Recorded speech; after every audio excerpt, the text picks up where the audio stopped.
fameux Paul, c'est un ordinateur très puissant qui est capable de diagnostiquer et d'aider soi-disant. Donc, est-ce qu'on va confier dans quelques décennies, dans des centaines d'années, nos patients à des ordinateurs? C'est affreux. Vous imaginez un ordinateur qui vous dit est-ce que vous avez tant de fièvre? Oui, cochez. Est-ce que vous sentez ceci? Cochez. Bilan. Médicaments. C'est affreux. Donc, est-ce que nous, par cette civilisation, aujourd'hui, 2011, de faire vite, de cadencer les consultations, de dire 20 minutes par patient, sinon je ne serai pas dans le chiffre d'affaires, d'essayer de lire par tableau croisé, dynamique, Excel à l'intérieur du cerveau, tac, tac, tac, tac. Du coup, l'élément important qui est l'empathie et la sympathie, نحس بيه حيت الا هو ما حسش بك انك حسيتي به ما غيديركش في بالو. المقصود سي نولي انا في بالو en tant que praticien, en tant que médecin, خصني نولي في البال ديالو pour qu'il croie en moi, pour qu'il fasse ce que je vais lui dire. D'autres diraient de la manipulation, d'autres diraient travail d'esprit.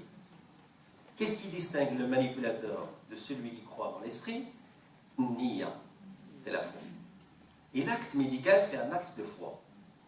Donc, à un moment donné, lorsque le patient, comme dans notre exposé d'aujourd'hui, les éminents experts, c'est une maladie silencieuse. Ce n'est pas une maladie qui a des symptômes apparents. Elle est dormante. Donc, le rêve, c'est comme nous, en psychique, vous dites à quelqu'un, vous souffrez de troubles bipolaires. Mais il n'y a pas de symptômes sur sa tête. Il n'y a pas de scanner. Donc, il faut que je fasse un travail sur l'objet de la relation. Si nous sommes en train d'analyser la relation patient-médecin, c'est qu'il y a son objet. Lequel? Le discours. Parce que nous utilisons les mots. Nous allons analyser le discours du patient, comment il se projette, lui, en tant qu'énoncé. C'est-à-dire qu'il est, il est le sujet de lui-même. Il s'est construit en tant que suite signifiante, موضوع. لهذا كنسمعوا الموضوعية. يقول لك هذا السيد ما عندوش موضوعية. Ça veut dire quoi ما عندوش موضوعية? Ça veut dire qu'il n'est pas construit en tant que sujet entité. Il n'arrive pas à me donner une image sémantique de lui-même. Donc, si la personne n'est pas capable de me donner une image sémantique de lui-même dans son discours, est-ce qu'il est malade? Est-ce qu'il est ignorant? Ou est-ce qu'il a besoin de respect pour qu'il puisse s'énoncer? Donc, si moi je me bloque dans mon désir, en tant que praticien, là, je me rends tous amoureux. Parce que nous devons aimer. Et c'est quoi aimer? Parce que l'amour n'existe pas en tant que tel. Il faut le construire. On ne passe que par le désir. Et le désir est piégeant. Parce qu'il va me faire tomber soit dans l'inceste. Vous connaissez tous les mésaventures du désir avec les patients médecins.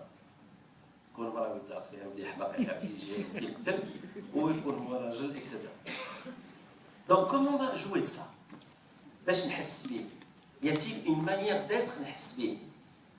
Eh bien, c'est d'utiliser les fameux outils entendre et écouter. Parce que chez les psychanalystes, nous avons cet outil de nuancer entre entendre et écouter. Quand quelqu'un dit à l'autre, tu ne m'écoutes pas, réellement, est-ce qu'il veut qu'on l'écoute ou est-ce qu'il veut qu'on l'entende? Et quelle est la différence? Écouter, c'est en fait mémoriser, pour nous, psychanalystes, pour d'autres, chacun a droit de croire dans son école. Moi, j'y crois dans la mienne. Lorsque vous parlez pour nous écouter, c'est que nous allons emmagasiner l'ensemble de votre chaîne des signifiants qui est votre discours. Et comme le rappelle ce mot, un discours, c'est un discours. هو قول محذوف قول ناقص يسعى إلى صيغة الكمالية. Un discours, c'est un discours. Donc, si moi, en tant que malade, je vais essayer de m'énoncer à vous, et pour formuler mon entité sémantique, pour que vous puissiez me saisir, eh bien les mots viendraient à me manquer parce que c'est un discours. Et on se met à chercher les mots. والله العظيم الا بغيت نقول واحد الحاجه بحال هكا ما عرفتش كيفاش نقولها et l'autre donne des mots on propose ياك ما بغيتي تقول هكا ياك ما كتحس tout à l'heure il y avait dans la projection fourmillement